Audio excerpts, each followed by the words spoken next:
Okay, here we go. Sorry guys, a couple of minutes late. Had to restart my laptop for some unknown reason, which I guess is part of life. Hey there, everybody. Nice to have all of you here. And let me just adjust my position. Hey everyone, welcome aboard. And this is the live tech show number 88. We are live from Montreal, Quebec, Canada. I hope I don't look too tired. I'm kind of a little tired. Big day yesterday, and kind of, you know, one of those days that you have so many things happening, and I've got so many videos to do today. Roundup of Apple. I need, there's a cumulative updates for Windows 10, also security updates for Windows 7, Windows 8. So they are there. I've actually installed them, and so basically just restarted and everything is all right. Also waiting and looking at Donna Sarkar. Well, there, and I think there'll be a build today probably, so that also will mean videos. So I am a little tired, I gotta say, and hopefully things will go well. It wasn't too bad earlier this morning. For some reason at like 1 p.m. got like a little down in energy, so sorry guys about that. We'll talk about the iPhone, and we'll of course talk about the news and the tech news and everything that goes with it. So hey everybody, welcome aboard. Hope you enjoyed today's show. And well, what is happening here? Yeah, I'm a slightly different position here. I'm kind of within the screen a little bit, but hey, you know. So yes, we will talk about this Bluetooth hack, easy hack, that can be actually it's one of those things we're going to talk about today a little bit. Hello everybody, David Walker. Thanks for being on the Donut Watch. Let us know if something happens. Kevin Bragdon, hello there. Albert Zappa. Christine Bowen, hello there. Tim Robinson. Shin Raphael, I'm the same place as you. Huh, okay. Who said? Who there? Aldan, hello Lindsay. Nice to have you here. It's nice to have new names also and new people. Bobby Burgess, hello there. What do we have? Did I miss anybody? Please say hello. And nice to have you here. Yep, no WRMI for a while. They have no power, and it's going to take maybe not just days but weeks. I know some antenna towers fell down also. So kind of sad, you know. Yesterday I did a quick tuning of the bands, and without WRMI, the bands are kind of quiet in North America in the evening. So, but I think there's going to be a build today, pretty sure. Cat is outside. He asked for the door about 10 minutes ago, so I left the door open anyway, so he might come back anyway. So welcome everybody. If you guys don't mind, just give me a second. I'm just gonna get myself something to drink, because when I talk a lot, if I don't have anything to drink, I will end up coughing, and I need something to drink.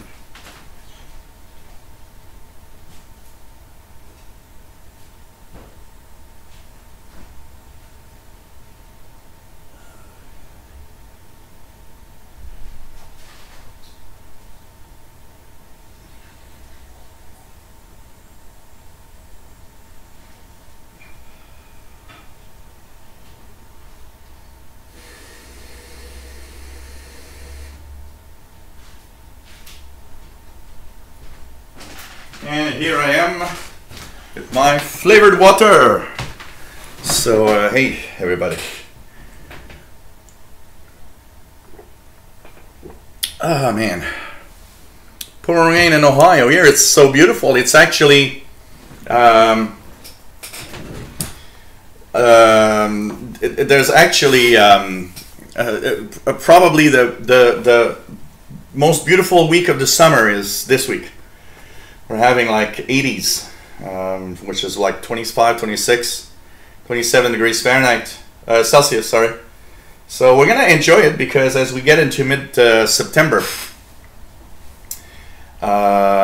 it's quite interesting because we're gonna get cold weather soon. So Ukrainian festival was cool. Really loved it. Yeah, well, not quite Indian summer because there's a minimum requirement for Indian summer, and a lot of people don't know it. But for Indian summer to be here, we need to have at least one night that it froze, which is not there yet. We haven't had any freezing yet. Usually we don't have any freezing before mid-October, so it's summer, and it's technically still summer until the 21st of September. So Tim, wish I was drunk. I'm not. I'm kind of tired, hyped, and kind of weird. I went to the Ukrainian festival, Tim. There's a Ukrainian festival here, not very far every year. It was last weekend. And so I went there enjoying some Ukrainian beer and well, it's really, I don't know what they're doing outside, but man. So anyways, it was,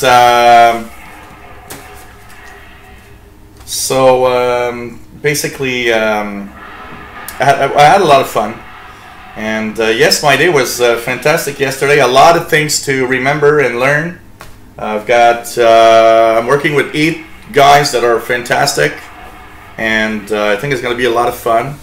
And we're going to be at 5 different places around town. They have 5 because Microsoft has very small offices in Montreal, so they rent some places around town where they have stuff going on. So I'll be at different places during my works there, but it was a lot of fun. Really enjoyed it, and it's part of why I'm a little tired. I didn't sleep well on Sunday night. I woke up early, and for some reason I didn't sleep well last night also. So I think that's why I'm kind of tired. Lack of sleep. So hopefully tonight's going to be better. No, but it was really great. Really enjoyed it a lot. So before we continue, of course, the usual rant. Let me just move this. That's like right smack in the screen here. And here we go, because I see the spot behind my shadow. So donations, of course, are one of the requirements for me to continue. Without your donations, I would not be able to continue doing these shows. So it's you know, welcome for everybody that donates. Really something that helps me a lot. If you like what I do, if you follow me regularly, PayPal at paypal.me/shortwave, or Patreon at patreon.com/radioandcomputers, where you can join 12 other patrons that are right now helping me every month. It is very important to help me out, and I want to thank everybody that have donated yet. Okay, how about that Apple event? How about it? I've got tons of notes of everything that I wanted to keep of information. We're going to go through this a little bit. Once again, you know, I get this all the time, by the way. People saying, you know what, I don't know why you talk about Apple products. This is a Windows channel. It's technically a tech channel centered around Windows, but I'm sorry, but there's a lot of Windows users that have iPads, iPhones, Apple TVs. A lot of people have different technologies, and I think we need to talk about Apple products a little bit. They are dominant in our world, you know, for what they are, and so there's some announcements today that are kind of interesting. So hey there, Sheriff's House, nice to have you here.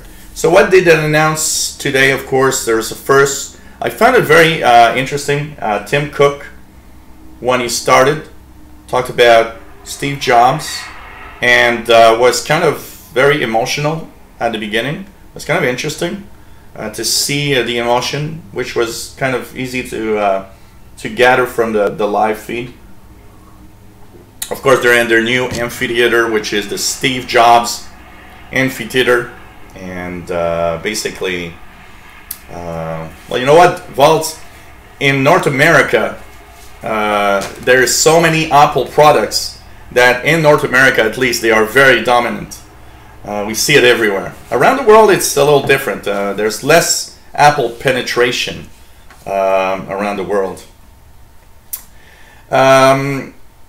So after that, they talked about hurricane relief and all sorts of things like this.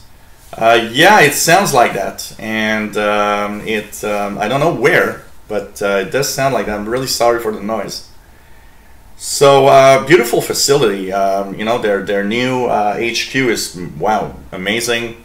They talked about how they will redesign Apple's stores everywhere. How they're going to become not just stores, but places where you can gather with your friends and blah, blah, blah. Of course, marketing stuff, because it's all there to try to lure you into buying some Apple products.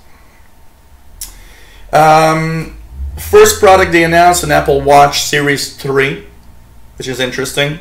First one with cell phone built in. So that means you can now call without having your phone around. You'll have the same phone number. Autonomous device, totally. Kind of interesting. They made a call that was kind of interesting, because it was, I gotta say, a nice demonstration with the guy's daughter or something like that was on a surf on the water, and they were actually made a call, which was kind of cool to see. 70% faster, has Apple Music streaming. What else do we have? So, you know, Siri now can talk through it. There's new barometer data, so now there's more information when you walk, you hike, whatever. New bands, GPS, waterproof. We'll have watchOS 4, and basically starts at $249 for the first generation, then goes to $329 and $399. So kind of interesting to see. Way too expensive for what it is, personally. Still, I would not basically, you know, buy one. But anyways, and you know, they have these interesting numbers like, oh, we've increased our sales from 50%, but with no other numbers with it. So it's like, okay, so if you sold 10, maybe you sold 15, and you're at 50% increase. There's that number says nothing. We went to number one, and what the funny thing of the number one that was before was Rolex. And I can't imagine that there were many million Rolex sold. You know, it's like, what? And, but, you know, the real numbers that I have, because it does sell, yes, like Tim says, but I have to say the numbers we see, that we kind of see, even though we don't have much, is that it's not that good of a seller either, basically. So, but it's, you know, expensive for what it is. New Apple TV 4K, which will now have improved HDR capabilities. CPU is 2 times faster. Graphics are 4 times better. What was nice is that if you buy a Apple TV 4K, if you have movies right now that you've purchased through Apple, you get a free upgrade to all of your movies to 4K if available. And I thought, that's nice. There's a TV app that nobody likes. We'll have sports now, and new markets for TV app also, and an improved app store with more games, more apps, and all sorts of little things. So basically, that's pretty much what we know about the Apple TV. will be around $200. It's still the most expensive of all the boxes and things that you could buy to plug in on your TV. You know, I bought one Apple TV 3 because it was like $69 when I bought it, and I thought for 69 bucks wasn't too bad. I don't know, 200 bucks. I would look probably for you know, Chromecast or anything, you know, even some kind of, you know, Android box on eBay or something.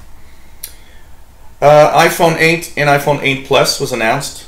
They have the new A11 Bionic. I like the fact that they use Bionic and the CPU. 4.3 billion transistors in there, 70% faster when all 6 cores are used. Improved analysis, some picture effect, all sorts of, I gotta say, very, very nice, you know, effects on camera. But you know, it's nothing. It's not a breakthrough device. You know, video at 1080p for 240 frames per second. It's designed for AR. They did some demonstrations. Well, I have iOS 11 and is available September 19th. And finally, the one more thing is iPhone 10, brand new device, edge-to-edge screen. So it's like a you know, a Galaxy Note phone. 458 ppi screen. You know, that's something that I find always funny. It's like 458 pixels per inch. I mean, there's such a limit what your eyes can actually see that it's like, just, you know, stop pushing pixels. It's like, I don't know. I don't get the reason why you're pushing pixels all the time. Kind of, I don't know. I'm not sure about it. But anyways, what else? OLED display. And they said it was the first time they could put an OLED display because it was the first time that a computer, okay, the cat, Paul the cat is here. It's the first time that OLED can be good enough. Yeah, right. Tap screen to turn on, swipe up to close, so some changes to the UI. Look to unlock, so they have Face ID, which was kind of interesting though. You look at it, it recognizes your face, it unlocks.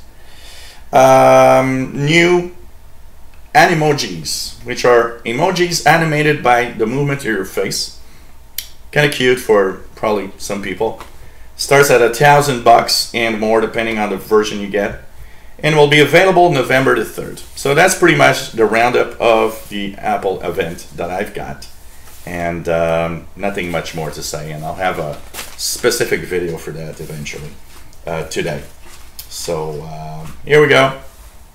That was pretty much the roundup of an event that lasted 2 hours and ended just before I got to the I got online. So anyways, new stuff from Apple, and but nothing, you know, there's no fantastic innovation there.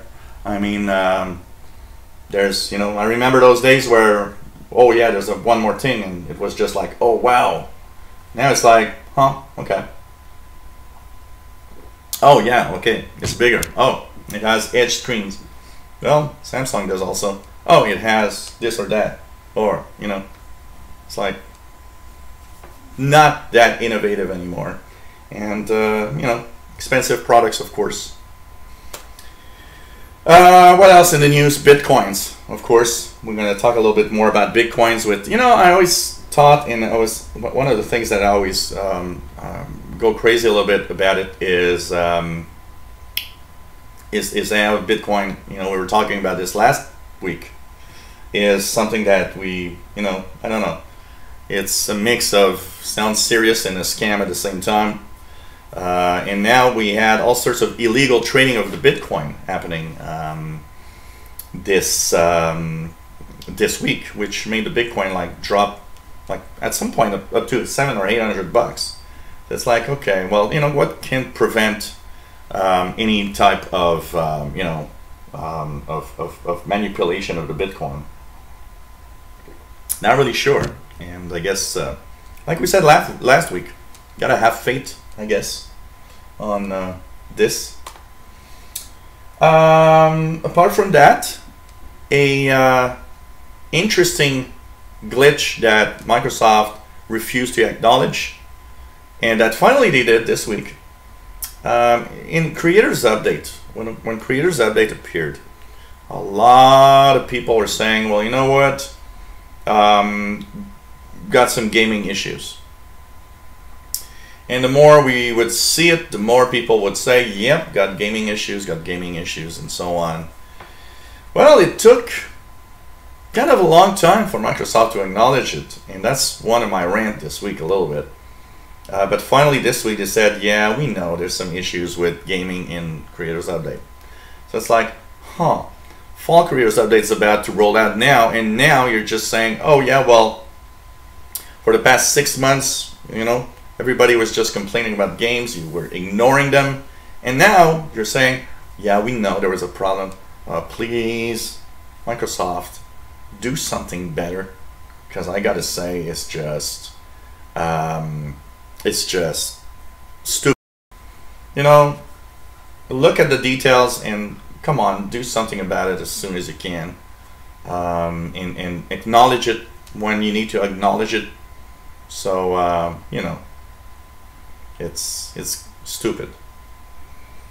So anyways, it's going to be my rant at the end of one of my 2 rants, because there's no good news of the technology news this week. Hey, how about that Equifax? Let's say it. Equifax shit. This is the biggest idiotic thing I can imagine. 143 million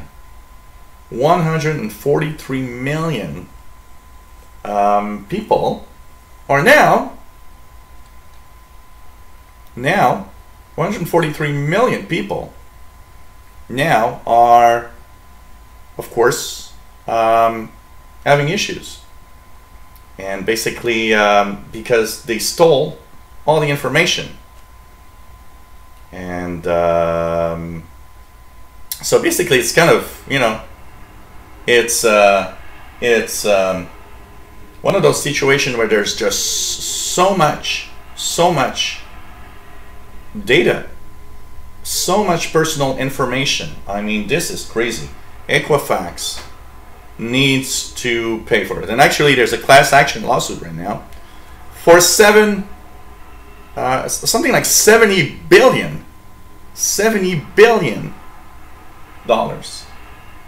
So this is like, wow, 70 billion. I gotta say, just crazy.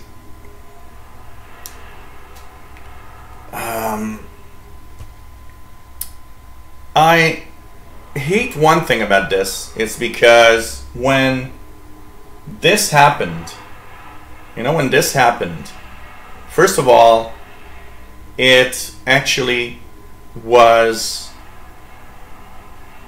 something that happened, first of all, from, you know, from mid-May to end of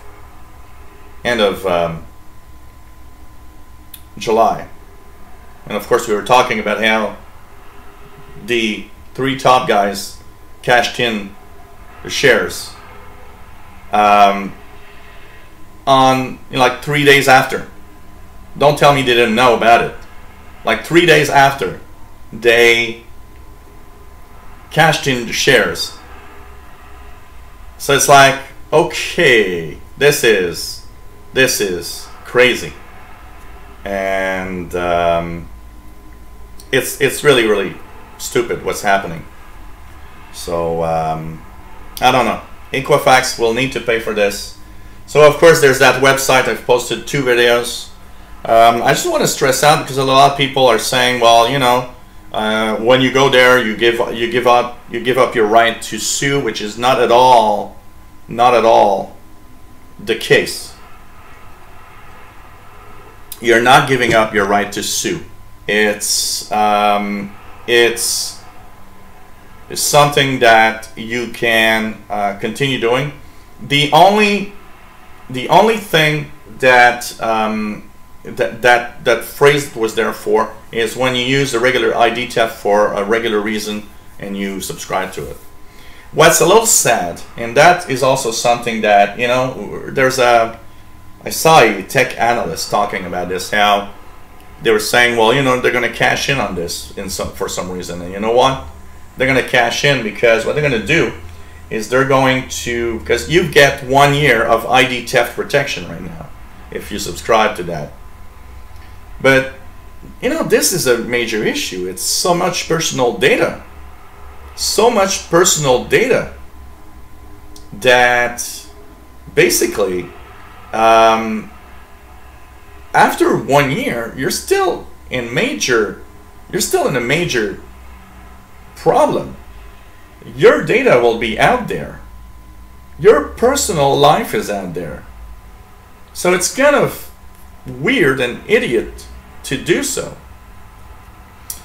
And yes, I did see the tests of also about the website being pretty much weird and doesn't seem to.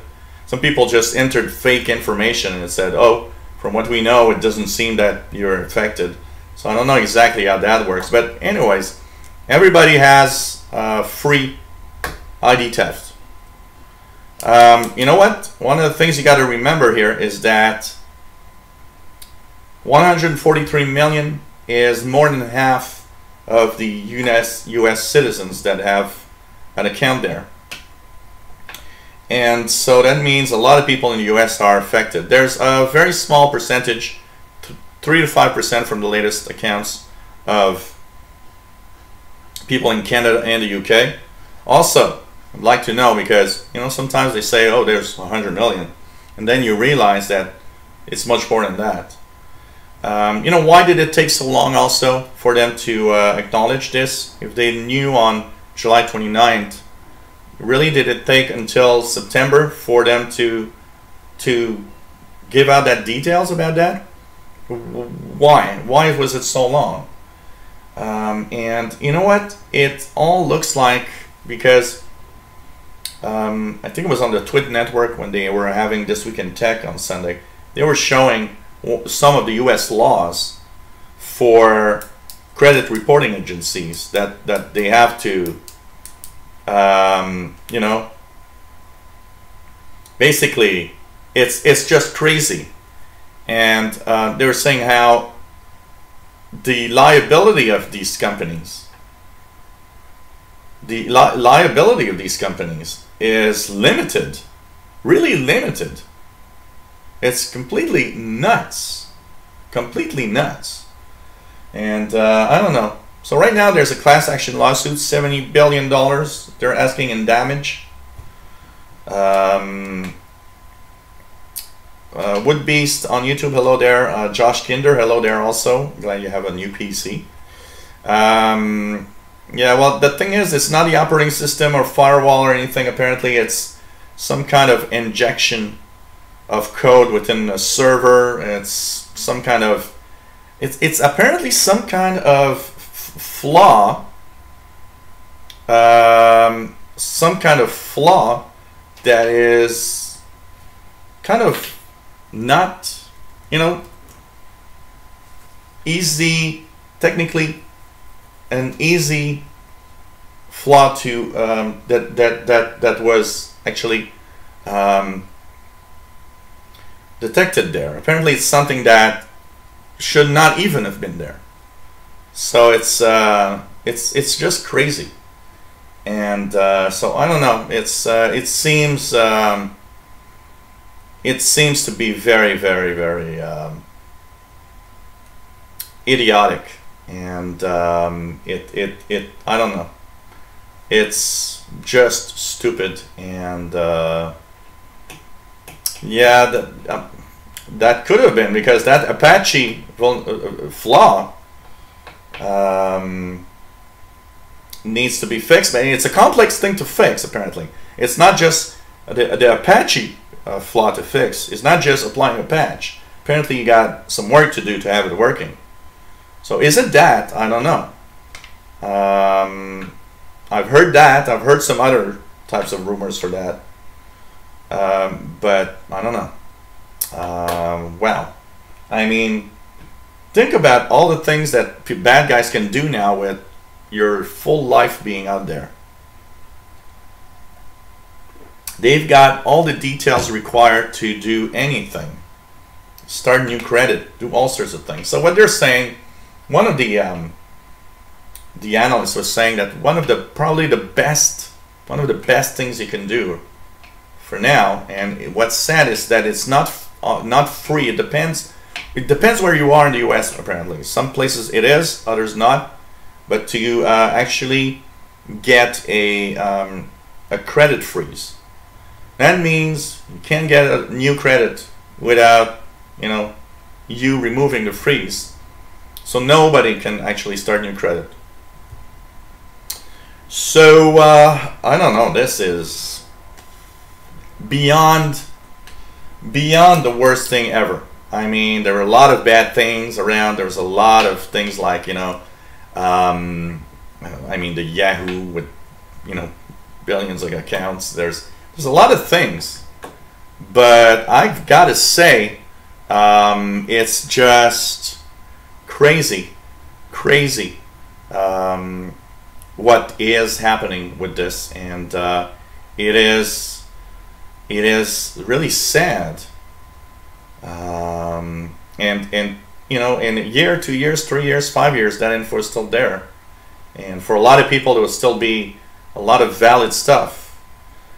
They were saying all sorts of one of the things you need to be careful also is the fact that you can also be scammed in some way, so be careful of phishing attempts by email. Be careful of people calling you up pretending that you owe an amount of money. Because what's the problem with this is all the data they got now, they actually know so much about you that it's easy for you to think that maybe that is something that's happening.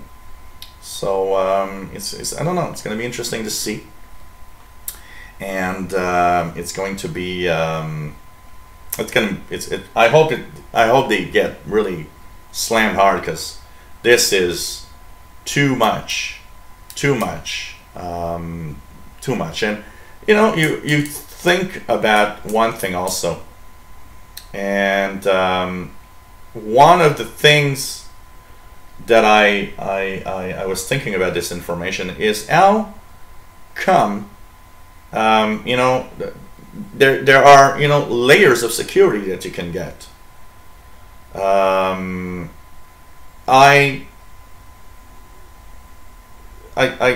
wonder why that data is accessible from the outside so easily. That's also a big problem here. I'm not. I see people in the chat talking about Linux servers and stuff like that. I'm not one of those that agrees that a Linux or a Windows server is more or less bad for security. I'm more in the mode of a good system admin plus good practices keeps you secure. The rest, I don't care if it's a Windows or a Linux server. It's the people and the way that the security is done. That's it. Nothing else. Nothing else. No OS will secure you. It's a false security. If you think your OS is securing you, you have a problem with one part of your security, which is relying too much on the fact that you're going to be, it's like the Mac thing, oh, I got a Mac and then we'll never get viruses. No, you're relying on something that is false. It's really, a system admin plus good security practices that keeps things safe.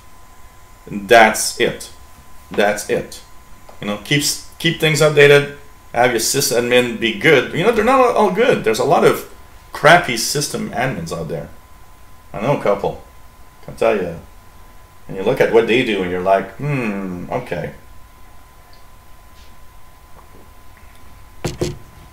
So,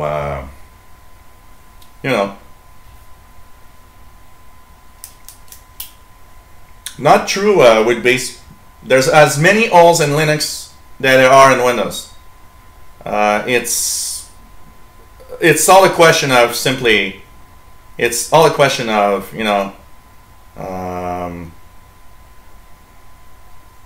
it's all a question of the popularity of each. It's like saying Windows is more vulnerable than a Mac. It's not. It's just it's 90% of the world. So you hear it all the time. and there's more people that want to attack Windows. You know, if I want to make money, I'm going to attack Windows because I get much more people than I will attack Macs. But in the can you attack a Mac? You can attack a Mac as easily as a Windows machine. There are a few little things that make a Mac computer maybe a little bit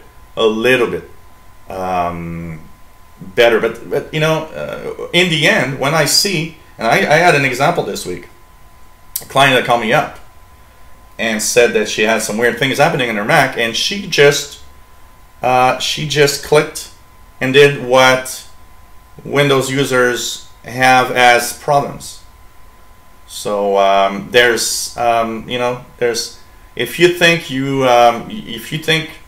in terms of I buy a Mac because I want to be secure, that's not how you're secure.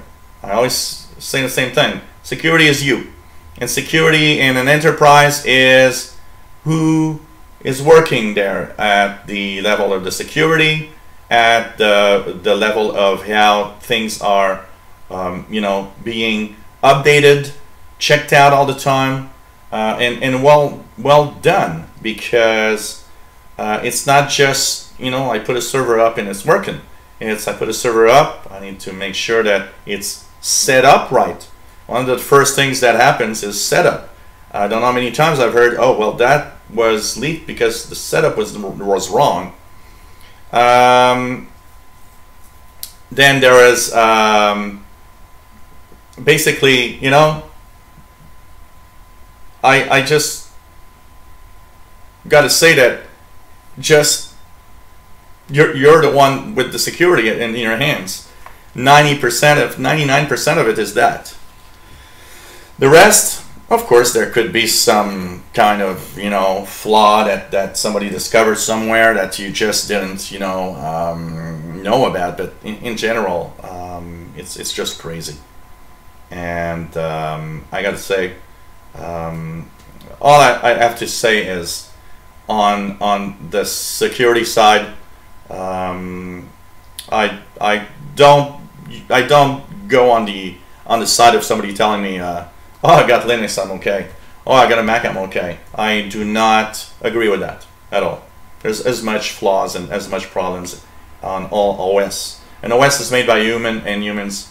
You know, why do you think your Linux operating system updates so often?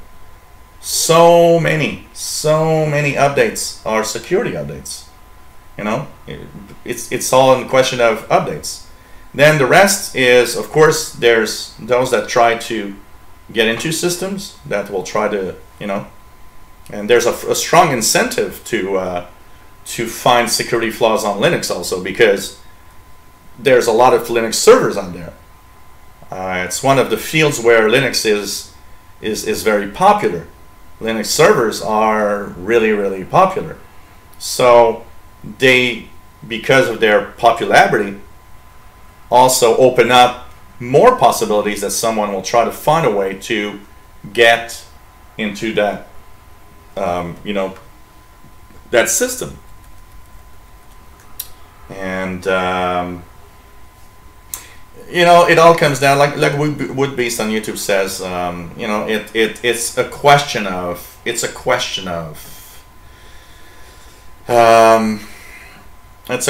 of training and knowing what you're doing, a lot, you know.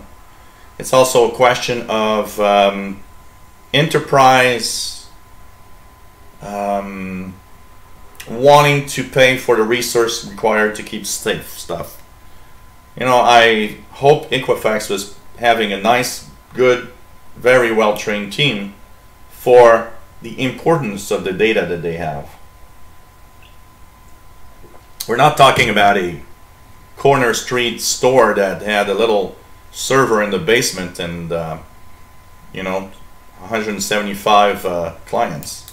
We're talking much worse. So it's crazy.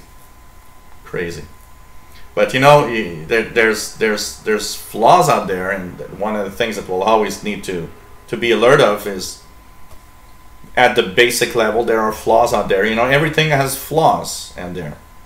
Windows 10, even though it was patched today, still has some security holes. You know, Linux, even though it gets patched all the time, there's some security holes that we don't know about now that somebody will find out today, tomorrow, in a week. And those are dangerous, because the ones that you don't know and that a bad guy finds before everybody else. Okay, something can happen there. And no, Thomas, it's really not harder to get a virus on a Mac. It's just there are less of them in the wild. That's it. Nice to have you here, Thomas. Brandon Ilcom, nice to have you here. How to set up a VPN? There are several ways to set up a VPN.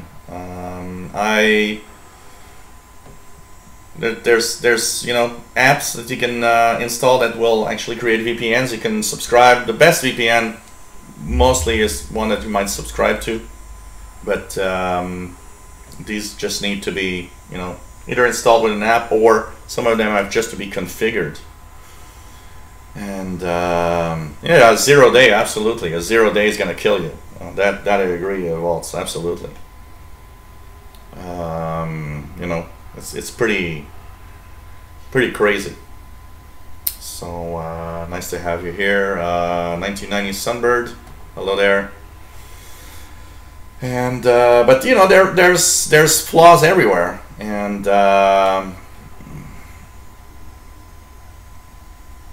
it's just stupid, you know. There's so many things, and there's security flaws. But you got to be at first, you know, proactive about it and be good.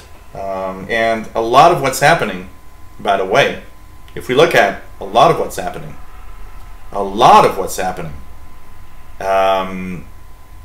is more careless way of, you know, dealing with your security than a 0 day exploit.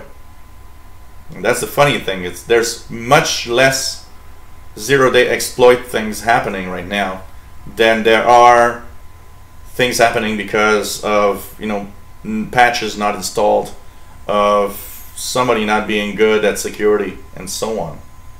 So but it's true that a 0 day flaw, especially if you're the only one that knows about it, you can do a lot of things with that. So it's really crazy. You know, would be if you just install anything, or just look at a firewall and how many requests it get to try to find some way to go through on the internet. It's just crazy. You're not going to sleep at night if you start thinking about how many requests are going to be there, you know. What else do we have? A few things about Facebook. First of all, the ads that were paid for by unknown, weird, you know, accounts that weren't really verified that much, and that had, of course, all sorts of ads that could have influenced the US elections. Up to what point, I don't know. Up to what point did it have an impact? Very difficult to know. What is the problem in here is not much that it happened for me. The problem I have with that is how Facebook kind of denied it for a while. They kind of denied it, and they, in the past few months, they've been saying, no, we didn't have paid ads for, you know, anything that comes from Russian governments or whatever. And then Facebook had to come out with it, because I think it's the Wall Street Journal that got the story first. And now Facebook had to say something.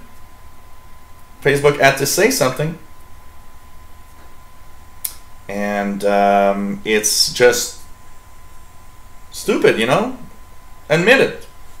Stop, you know. I once again, how can you have confidence in different companies when they just always keep that information from you and never sell or never tell the truth about anything. I'm sorry, but Facebook is it's a little dumb for not revealing any of that. And also that click thing. 1 million accounts are right now giving over 100 million likes to all sorts of fake news. And you know, it has power because on Facebook, it's a little bit like on Google. You know, on Google, the more you have links going to you, the more you have chances of being one of the first ones to show up in the search results. On Facebook, you'll have more chance of showing up everywhere if you got 1 million likes. And so what we're seeing is that over 1 million accounts, are basically in there having issues that they just click everywhere in Facebook. So it's you know, it's just dumb because Facebook, I understand, with you know, over 1 billion, Facebook should have a good way of, you know, knowing that such things are happening. I mean, there are algorithms that you can implement that will actually look at all of that and understand that this is a bot clicking like on everything. I mean, it's just dumb. And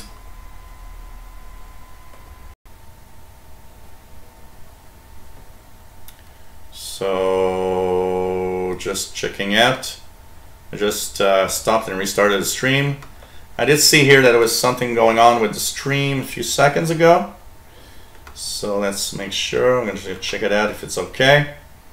So it seems to be back to normal. So I don't know.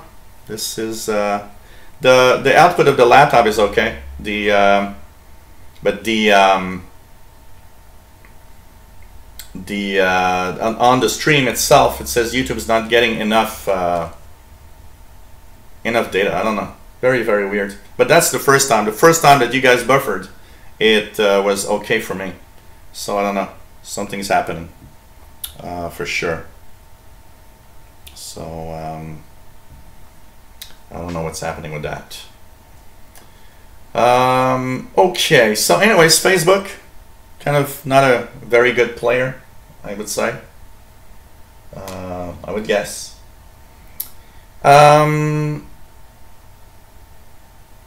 For those asking, yes, there's a cumulative update today. Security updates for Windows 7, Windows 8, Windows 10 today.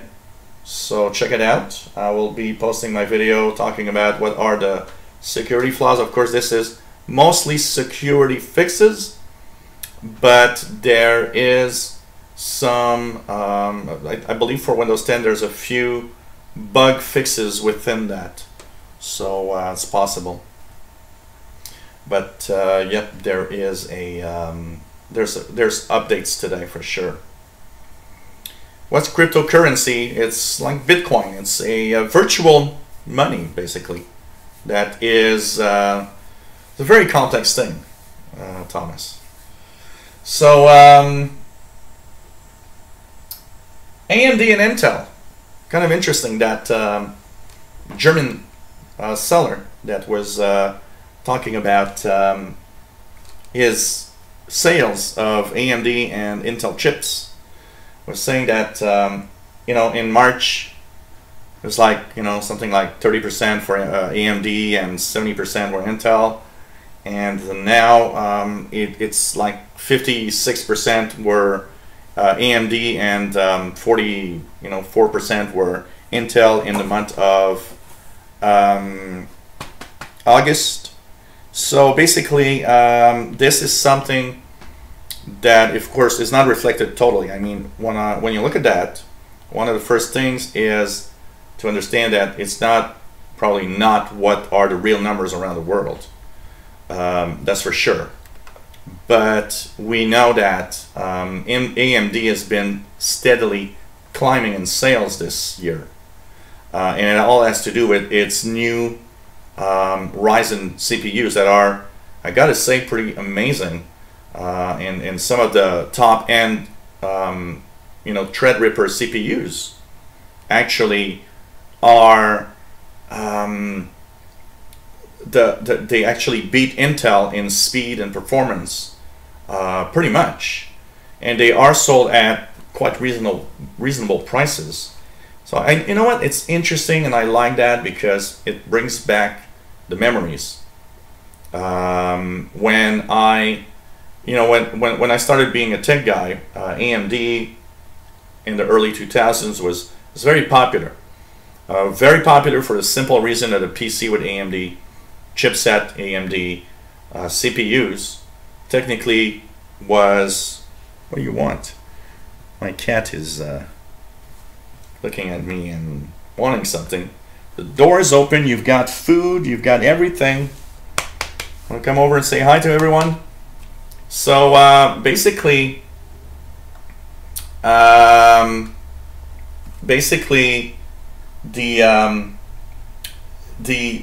forced Intel to actually perform better, because one of the biggest problems was Intel was kind of slacking off, not giving any products that had such a lot of improvement and so on. Then so AMD was very popular. It forced Intel to really innovate and really say, we got to work out to get better things for sure. And basically that is interesting because it means we're getting better stuff because of competition. So basically, no, don't go there. For some reason, he's extremely interested in walking all over the PC that is going here. Come over, say hi to everyone. I don't know, he wants something, but I don't know what. Wondering if it's not like just wants to be pet. I'm working to pay your little food and everything. You understand that? No, you don't. The only reason that you are fat is because I am working to pay for your food. So then of course Intel became really good with its CPUs. It was very interesting, and it became cool. Intel became the best CPUs, and they had to. I mean, Intel is more expensive. Intel has always been more expensive for CPUs, and now we've got the AMD Ryzen that. All right. He wants to. Come on.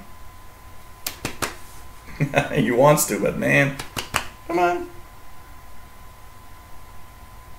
Yes, no, maybe. Come on. People want to see you. Oh, I don't want to pick him up, Come on. Yeah, here we go. So, everybody wants to see you. Everybody likes you. So here's Mr. Paul. Here's Paul saying hi to everybody. And of course, he wants to go next to the TV for sure. Wants to walk around. So no Intel or AMD. It's the cat. So anyways, Intel innovated, was pretty good. Then suddenly it came back to Intel not being that innovative again. I mean, the latest Intel CPUs from generation to generation ain't great, but AMD, I gotta say, is just amazing with what they're doing this year, and I hope that it's first of all, I hope it helps AMD, because for a while things were not going that well, and it was to a point where it was almost scary. Will we lose AMD as a competition? You know, and it's interesting at least to see that they're coming back, because I mean, we need competition. We need competition in every field, because that's what helps a lot of these things get better, and including Intel, and you know, there's a lot of things that can happen. So Vault says to avoid CPUs manufactured before week 30, 2017 of Ryzen's.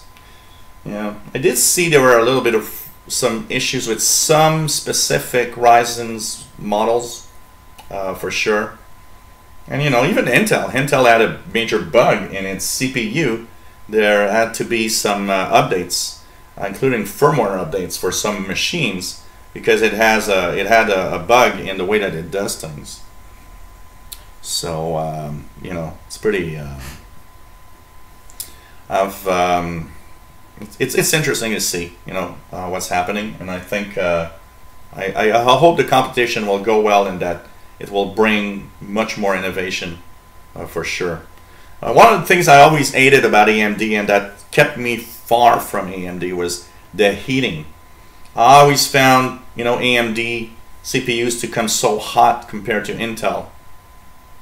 I also always found, I don't know about the Ryzen's now, because I'd like to see that, but I also always found that the cooling, the stock cooling that comes with AMD is cheap compared to the stock cooling that came with Intel, basically.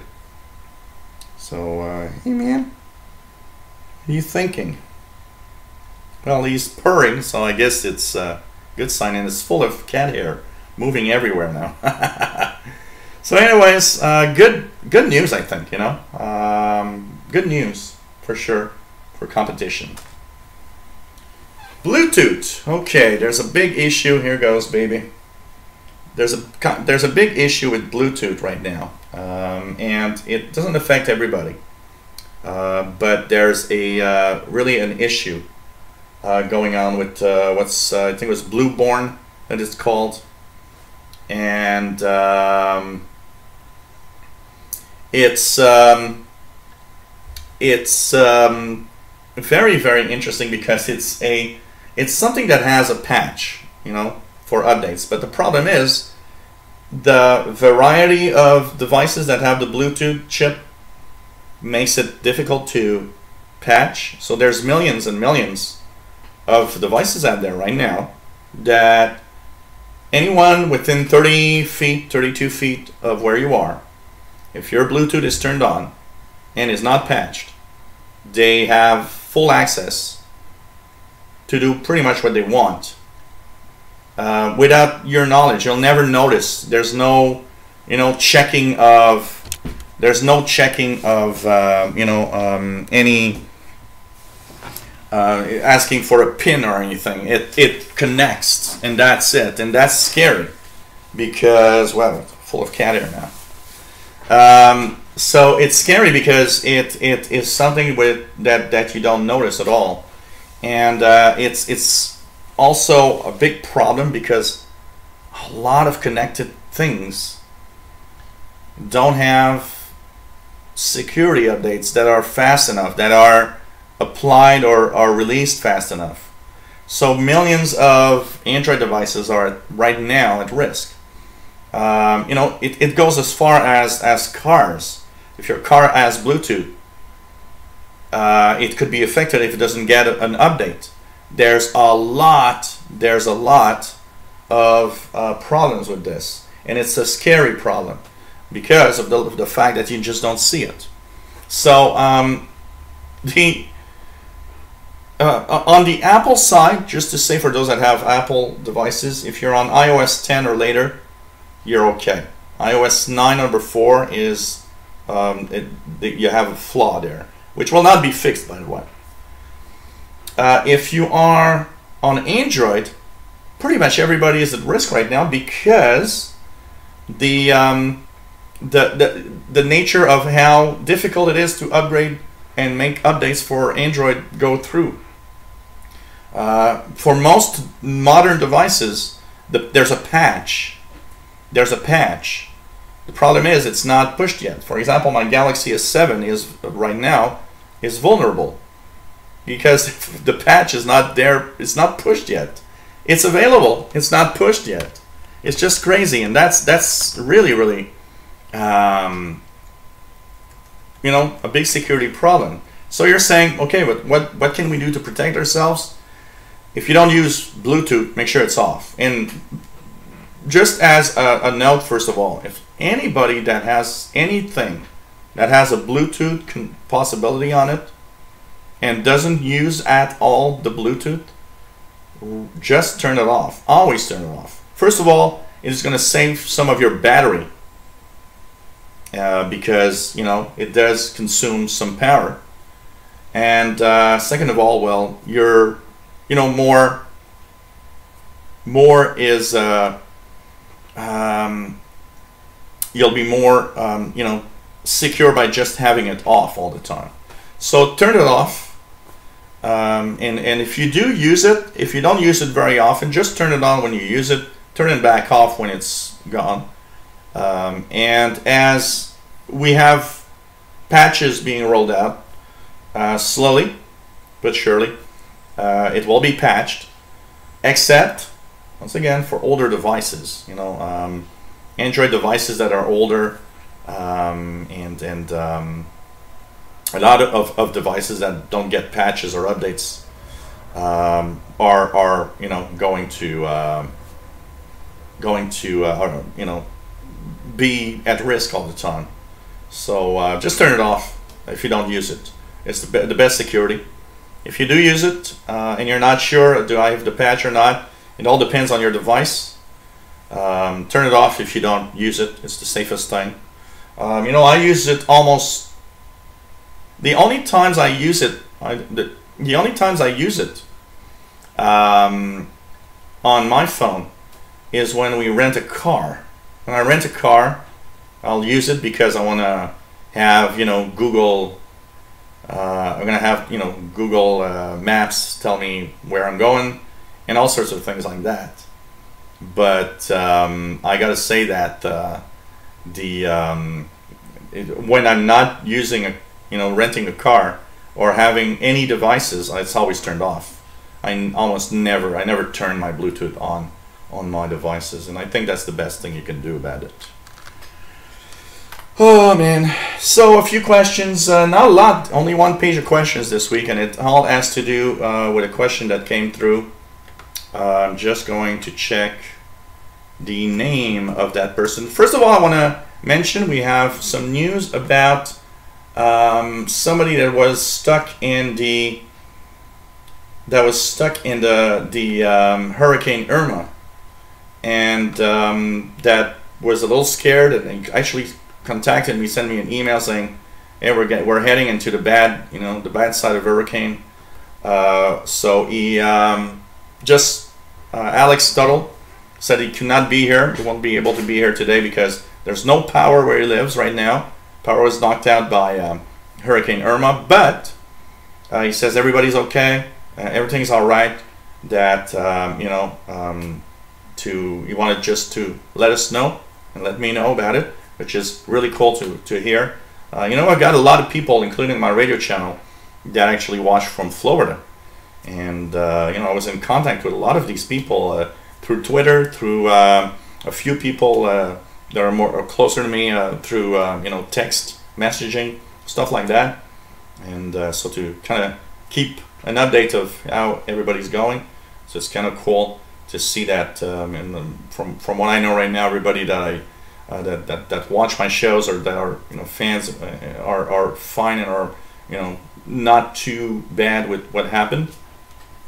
So it's cool to see that Alex Tuttle is fine. And the question that we have today from Dylan O'Regan says, my computer has a AMD chipset and it keeps stuttering. Any ideas what I could do? Well, It depends exactly what you mean by stuttering, but one of the things for sure, update your firmware of anything you have. Update your UEFI BIOS on your machine. Some have an update process through the computer itself. If you have a computer, go to the manufacturer's website. If it's a computer you build yourself or somebody built for you, go to the motherboard manufacturer's website for the latest chipset drivers that you can get.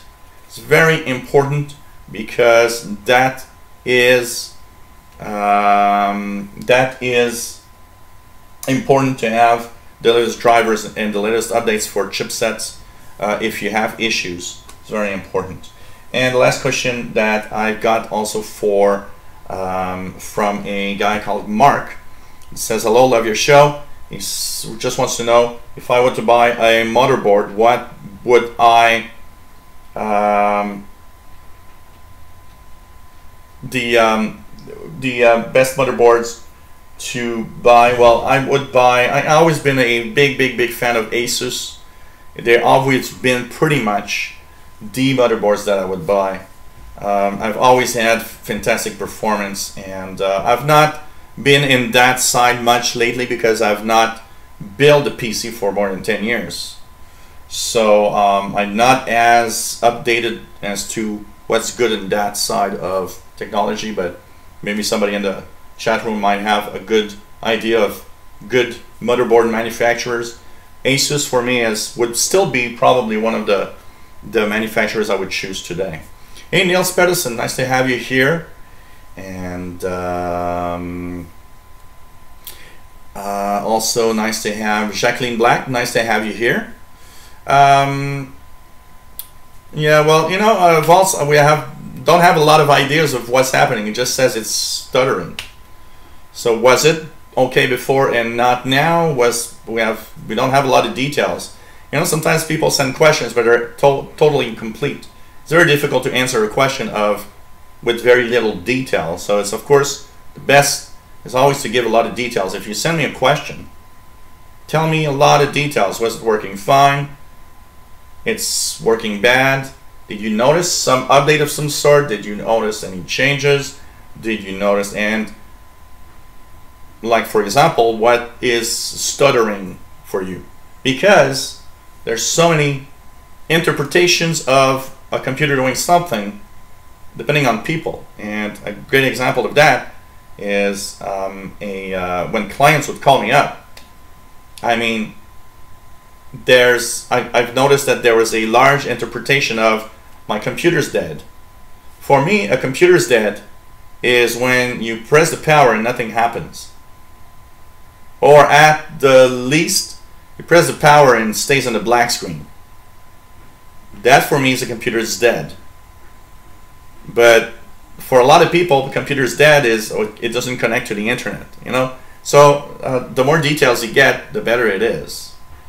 If it's always been a problem, you know, I would guess the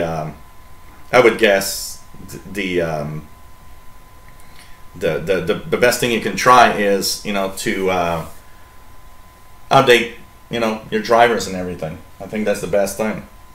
So as for motherboards, I would probably still buy Asus. So I don't know. Vault says Asus is far from what it was in the past, plus it depends on the model at least as much as a maker.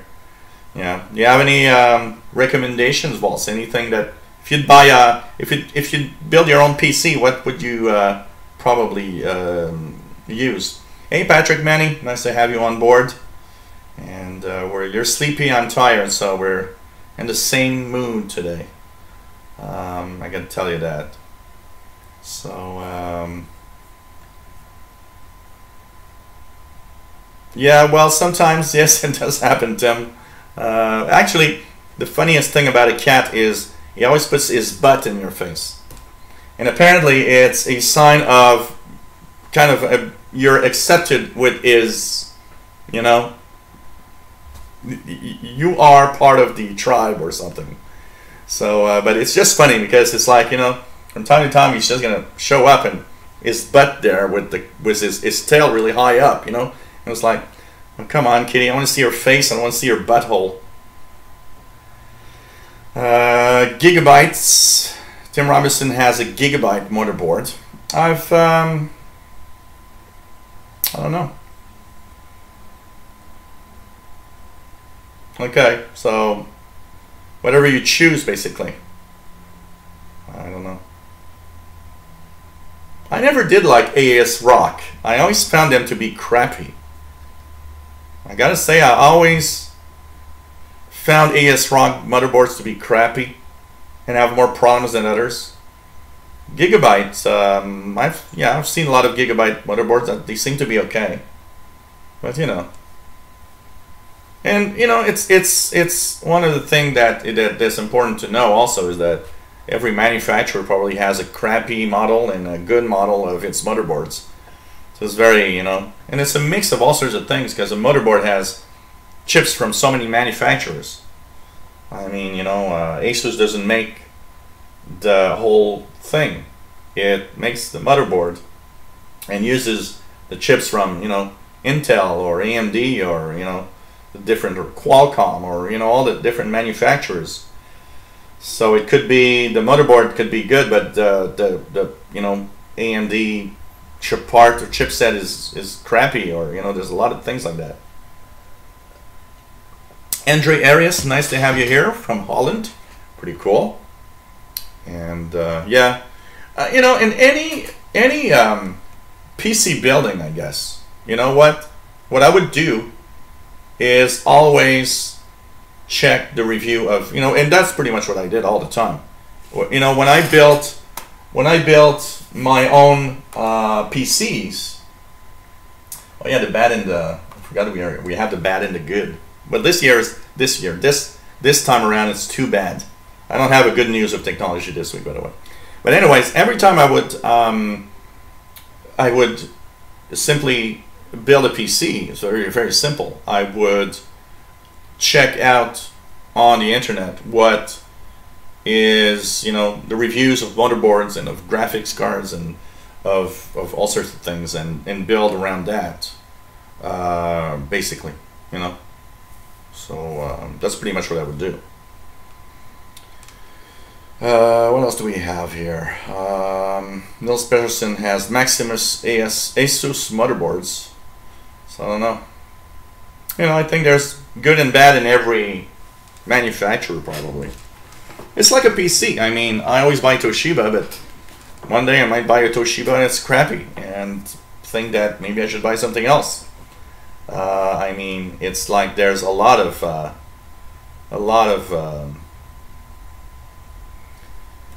every manufacturer has a good and a bad side to every PC. You can't. There's no 100% sure manufacturer that's always great. There's, you know, wide differences in there. The bad news this week. Well, there's the good, the bad, and the ugly. Well, this week we have the bad and the ugly. There's no good.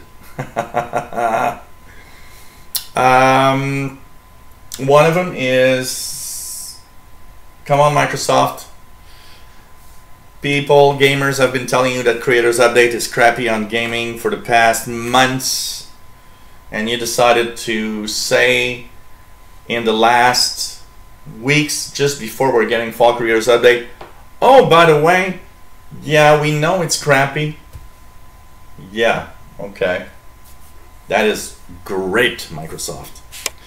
And, wow, just can't believe it. Now, oh, there's going to be a patch. What, is it going to be called Fall Creators Update? Who knows? I don't know. So anyways, that's unacceptable for a company like Microsoft to do that. Okay? Come on. Be a little more proactive about when things are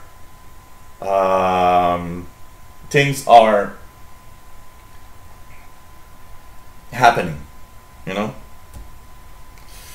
And of course, the ugly of the week is Equifax data breach. I hope they get sued so much that, you know, I don't know. It's unacceptable. I can't accept the fact that they took so long before telling everybody. If it's true that the top 3 guys at Equifax actually cashed in their shares 3 days after that incident, fuck you, okay? That's all I gotta say. And these guys should be really face justice for being unfair. That you had internal information that you used to cash in before the bad news came through. I'm sorry, I don't accept that. And just shows one thing: too much information that any company owns on us is a bad idea. It's just a bad idea. Okay? There shouldn't be so much details that can be accessed from the web for everybody. There shouldn't be, and there's no need. There's no need to have so much detail on everybody to do a job. Okay?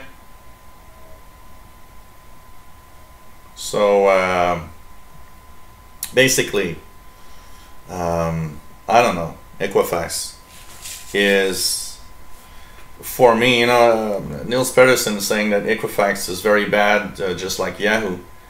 It's worse than Yahoo, because Yahoo had details and, you know, emails, but Yahoo didn't have your social insurance number, didn't have, you know, well, it could have date of birth, but it didn't have.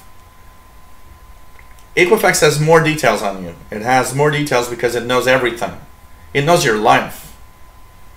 Equifax, for me, is the worst ever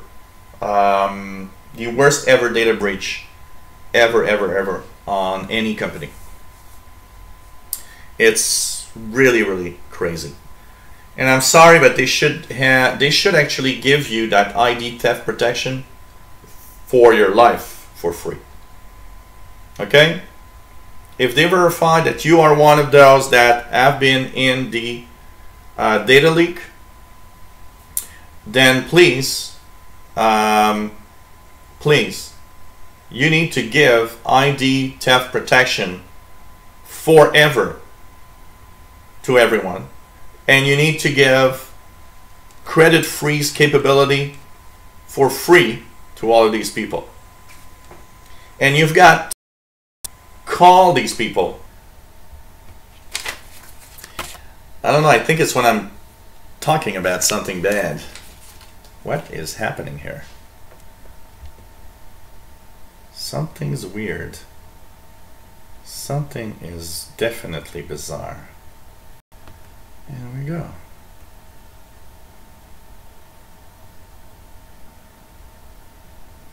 And here we go. Sorry guys, I just saw that there's some issues going on. So we're back. Hopefully for the rest of the show. Not that much left, so let's hope that it holds.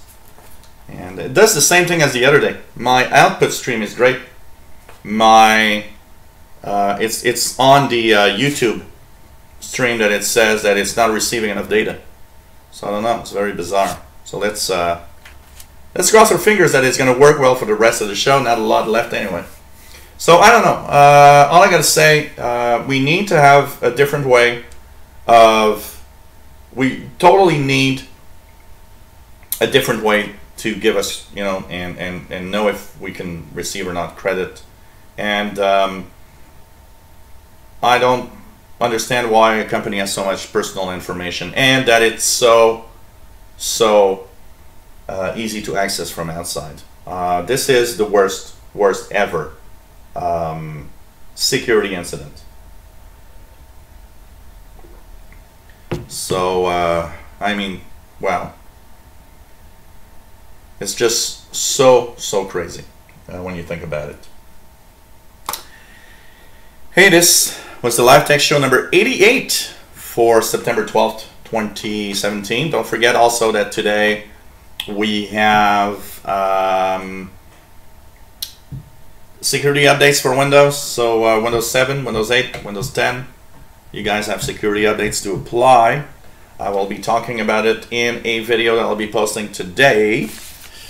And somebody asked me yesterday, hey, aren't you at Microsoft? Why are videos being posted? And I was saying, well, I created 2 videos yesterday at Microsoft when I had some time, using a very crappy microphone, which was kind of really bad, but anyways, it kind of worked.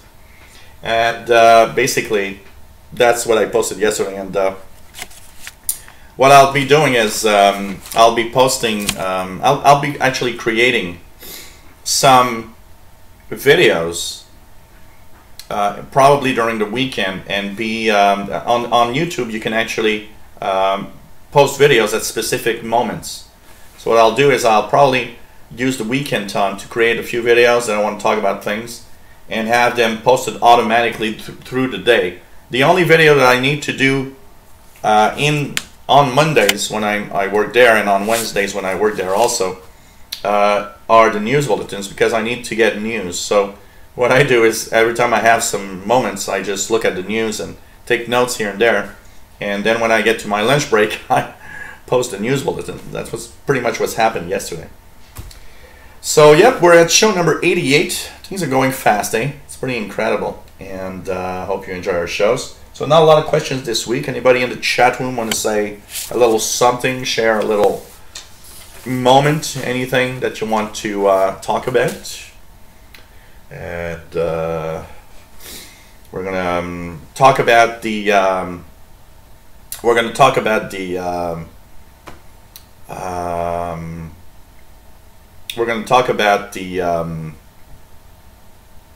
the updates. So I'll be posting a video about the updates. I'll be posting a roundup of the Apple stuff if you want to learn more. And I'll be, we're waiting for Donna Salkar to announce, something. There's Donna. We got a little Donna icon here. So of course we're waiting for Donna Salkar to tell us there's a build or not. I would guess, hopefully. There's nothing. There's been nothing posted since. There's nothing posted in a long time. She hasn't posted in a while now. So I don't know. Well, she yesterday she said, to take a look for today. So one thing that I thought of was maybe because of cumulative updates rolling out starting 1 p.m. They didn't want to roll out a build at the same time, so they're waiting for the end of the day to do it. But yeah, absolutely. If there would be no build, she would say it now. Absolutely, David Walker. It's pretty much it's pretty obvious the way she works. If she knows there's not going to be a build, she says it really early in the day. No builds today. That's it. Then there's, well, no builds today, but we'll probably have one tomorrow. Check in tomorrow. That doesn't mean there's going to be a build, but it means there's a possibility. And the fact that she doesn't say anything, maybe they are actually looking at the data and all this stuff, and they're going to, just they're just going to basically, have one late in the day, and it could be announced at 6 p.m. Eastern, even 7 p.m. I remember before Creators Update arrived, we even had one really late, like it was 9 p.m. I think it was like 9 p.m. Eastern. It was a really late in the night one, which was kind of surprising. So anything could happen. And when she announced last week they had a bug, she announced it real late. I don't remember what time it was, but it was like 7 or 8 p.m. Eastern. It was a really late announcement. So, I don't know. No surfing at work, Gel. Yes, I am allowed to surf at work with... Actually, I'm allowed to have my PC, but not on their own connection. I have... so I use my cell connection to connect with my PC, and it's totally normal because you don't want to have external computers connecting with them I actually take the lunchtime if possible to do something. So where do these bills come from? They come from the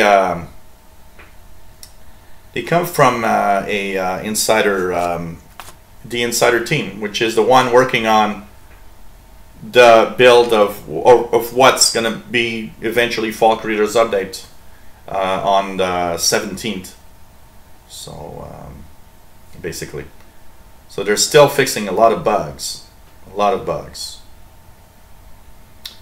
So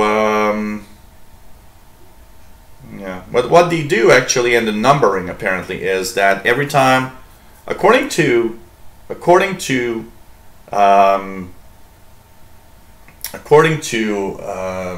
Thurrott and Mary Jo Foley, they think that every time there's a major bug fix, they have it working right, they advance the number by 1.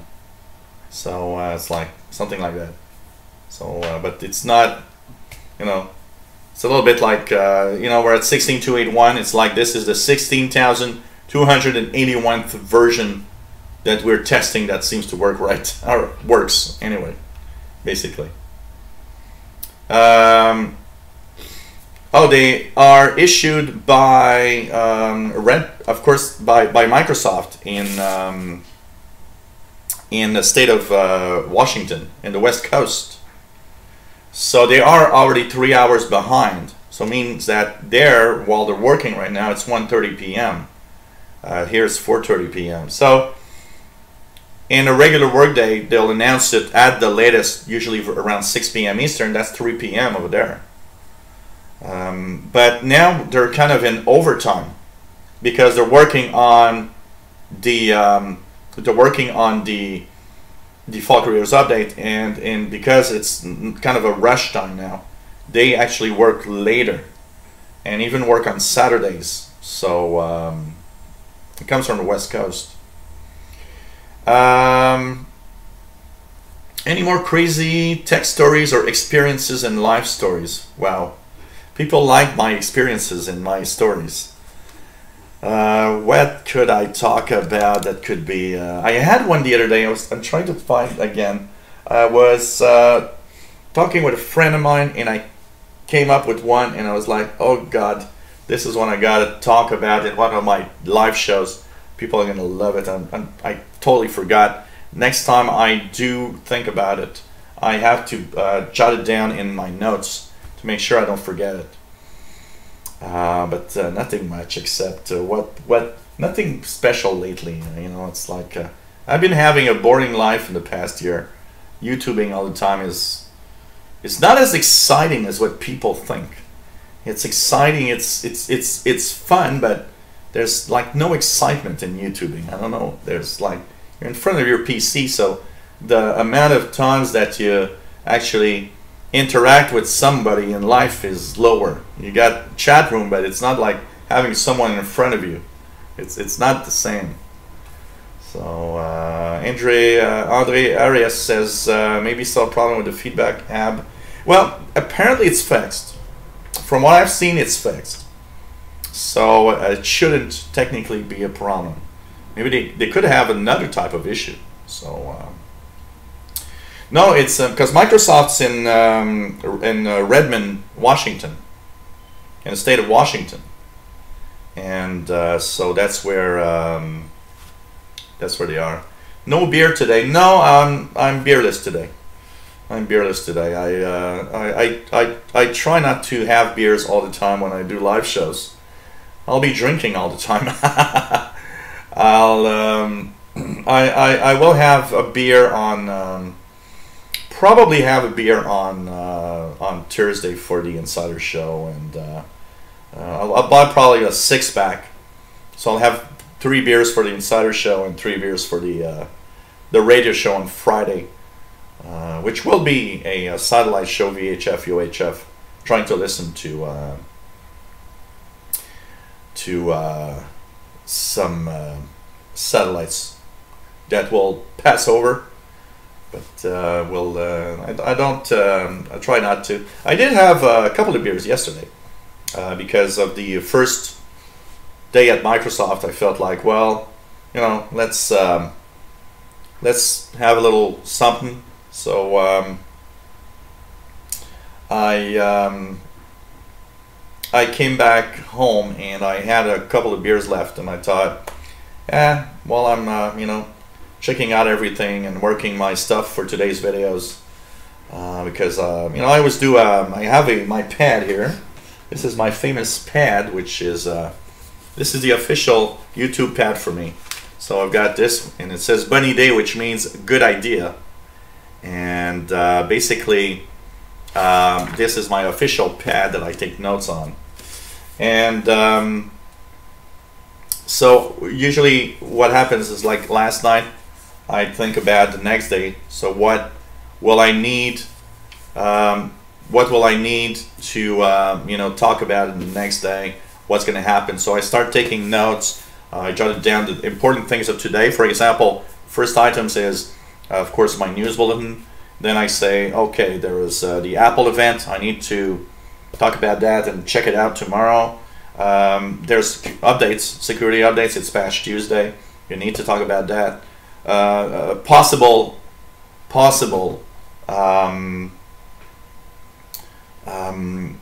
you know, a possible build of the Windows Insider program, and all sorts of things. So I take notes, and as I you know, find more and more things, I just take notes. And I used to take notes on a you know, with Word and a computer, but now it's like, you know, these pages of my scribbles that are hard to read.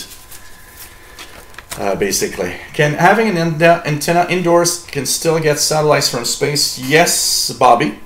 Some of the satellites are easy to listen to even inside, like the NOAA low Earth weather satellites. The Russian low Earth navigation satellites are quite easy. The there's the I mean, I forgot the names. The orbcoms also. It's possible, but on VHF, UHF, yes, you could technically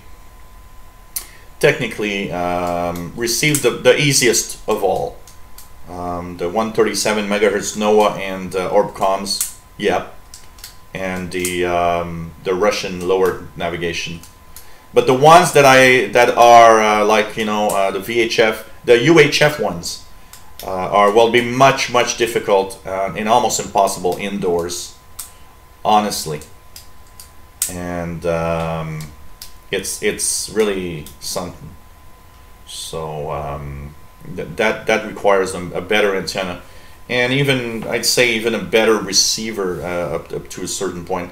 Although, you know what, your RTL that you have, I've seen several posts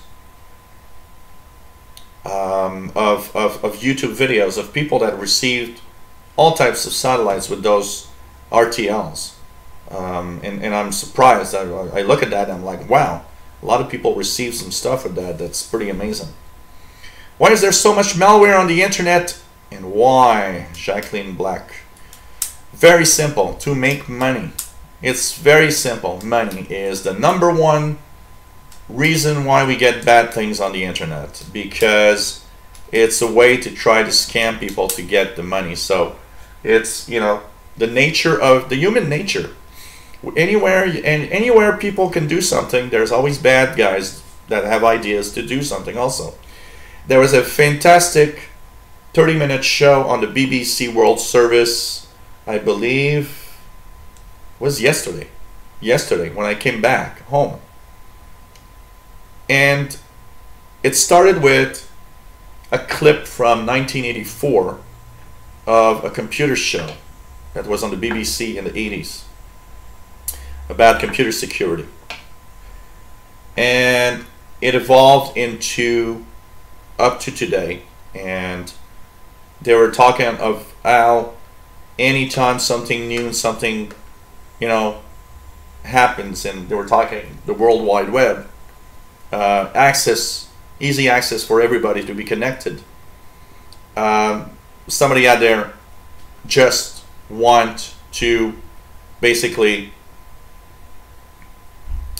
bad guys just want to do bad things. It's human nature. It's as simple as that, and it's making money. I mean, there are things that make more money than others. You know, it started off with very those scams of, you know, oh, I've got a hello there, I'm from, you know, I'm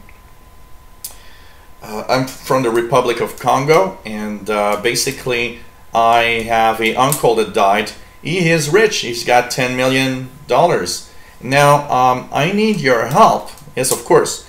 You have to reach out to some unknown guy on the internet to get help. I don't know. If I had $10 million waiting and I needed help, I'd go knock on my neighbor's door, not go through the internet. And even better, I'd just call up a friend of mine. I do believe that they must have friends. Of course, if they're scamming everybody, they probably don't have any friends anymore. But, you know, yeah, it's the same thing, the IRS thing. Here's we have it here too.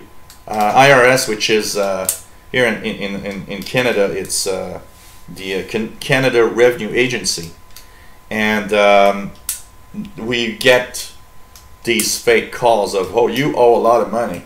The funniest thing is that some of the calls from the scammers of the US is they call here, and it's like, yeah, okay, but the IRS is not part of Canada. It's like, man, it's just crazy. But you know, it's you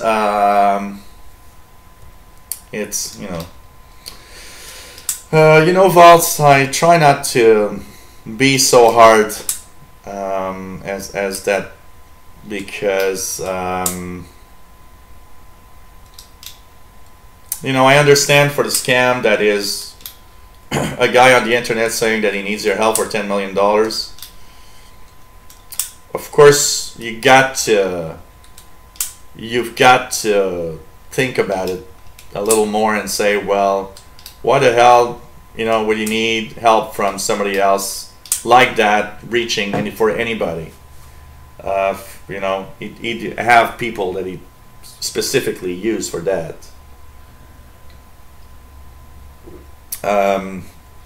You know, over the years, in 20 years, I can tell you, I've seen some of my clients get scammed by things that I would not have thought that these people would get scammed. I gotta say, it was surprising.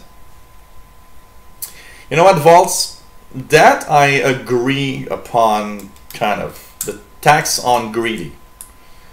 You know, here we have a famous case. There's a French Quebec guy that scammed old retired people out of millions with a scam that he did. And the scam, of course, started with, I can make your money, you know, double or triple or quadruple. And people would fall for it. And you know what? I call it the tax on the greedy. That is what I would call the tax on the greedy. Simply thinking, okay, you are going to give the money to somebody you don't know who he is, but is promising you a high return to get more money.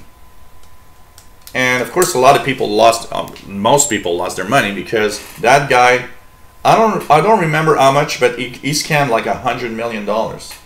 He scammed a really high amount.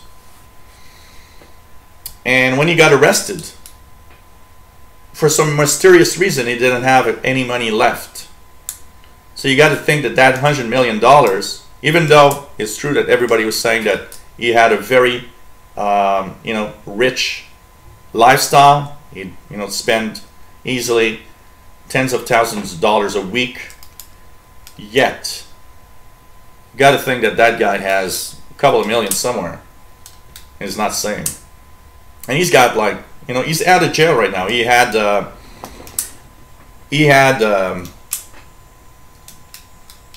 some really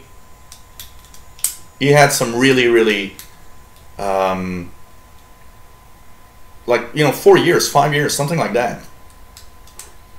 And all I gotta say is, it's, you know, 4 years of jail for $100 million. I don't know. Could be interesting. Why not? Why not? You know? And it's, yeah, tax on the greedy. I will agree. I will agree. I gotta say. So it's something that oh, of course he was greedy himself also, as he also wanted to, he's the one that, he was scamming everybody, so he wanted to have $100 million by, you know, scamming everyone. So yes, I kind of agree partly on that. I don't know. And, you know, sometimes they give you proof of, oh, well, you know, you've given me 25,000, and as I promised you, now you've got, here's 50,000, and the person sees it and can grab it and just say, oh, thanks. But of course, the greed kicks in even more, because, like, well, this thing is true, it's working. I gave him 25, and he's got me 50 grand now. And so the greed also increases, because now it's like, oh, I can give you the 50 and you're going to give me 100. And because he paid you once, now you get confident, you know. But it's still greed. It's still greed. You know what, Albert? That's one thing I will honestly say I can't understand. If I would have $50 million, I would not be interested in anything that, you know, would say, oh, you know, that 50 million, you'll have 100 million in 5 years. Because for me, 50 million, hey man, I'm going to live the rest of my life on that 50 million easily. I don't need more. I don't care. I have a little problem about that side also of being greedy, or money. Wanting to have always more than what you've got. I'm not talking at the low point. I mean, when you got $100,000 and you're going on retirement, $100,000 is not a lot of money. You know, honestly. But still, you got to be careful, and like you say, greedy is probably what it is. And personally, at 50 million, I'd start by removing the asking for donations. I'd start removing the asking for donations, and I just do these shows for fun. And you know, we'd have a certain number of shows, and that's it. I just have a lot of fun doing this, and I would do this for the fun of it, because I don't need the money that comes with it, you know. But I don't know. It's crazy, and yeah, there's greed. There's greed in there, definitely. There are people that are getting scammed. There are people getting scammed. Scammed totally. I mean, it's just, you know, crazy. Some people with a lot of money get scammed by a lot of people around them. And yes, lawyers are, you know, crazy.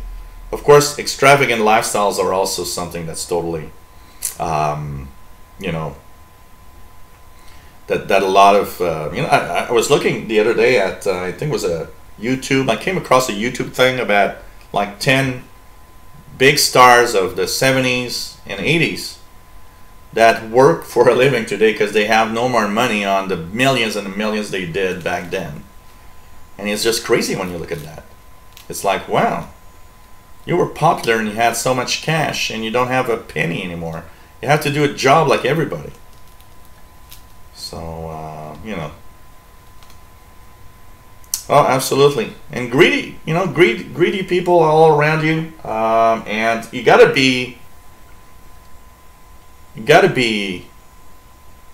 remember one thing is that even among the people you know, there are people that want to take advantage of you in some way. And greed isn't just money. Greed is on many levels. And we got to be careful. We've got to be careful with whom we, whom we connect with, and what we do. So, hey everyone, we're going to say goodbye. We've been at a live show number 88 for September 12th, 2017. Hope you enjoy. Oh, thanks Tim for the donation. Don't worry about it. And it's pretty cool. Thank you for your support, and thank you everybody that supports my shows with either Patreon or PayPal. It's much appreciated, and it helps me a lot, by the way. It helps me a lot. And like I always say, in my case it's not greed, it's trying to make a living, and it's just trying to do something that I like. And I want to thank everybody for your donations. Help me a lot. So the next show, of course, will be the Windows Insider Hour on Thursday. Hopefully we'll have a new build to talk about, and if not, we'll talk about something else.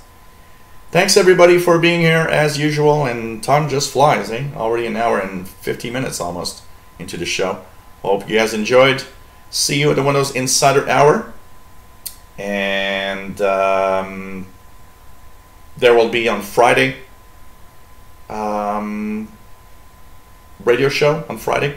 The VHF UHF will be checking for satellites and everything. So take care everybody. Thanks for being here. Thanks for being such great fans, and hope you stay safe.